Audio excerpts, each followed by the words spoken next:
Welcome to Kenton's videos. Enjoy the video. You start by confirming power and connectivity so the device is stable.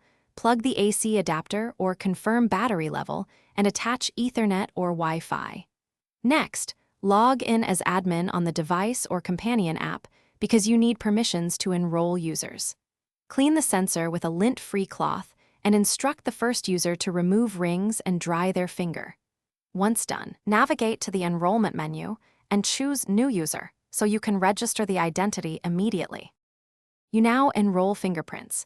Pick the user ID and enter identifying info like name or employee number so records match payroll. Place the chosen finger on the sensor, lift, and repeat 2-3 times with slight angle and pressure changes to capture full minutiae. This improves matching. After each scan, check the on-screen quality score and repeat until you reach an acceptable threshold. Once the template is saved, assign finger slots and, if required, capture a backup finger for redundancy. You finish by testing. Have the user clock in and out so you verify template recognition, timestamps, and server synchronization. Then configure operational settings like timeout, anti-spoof thresholds, and retention policy to match company rules. If a user is not recognized, first clean the sensor and retry.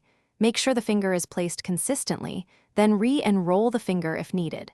If problems persist, check network connectivity and device logs. This single troubleshooting step, Thanks for watching. Consider subscribing if we helped you.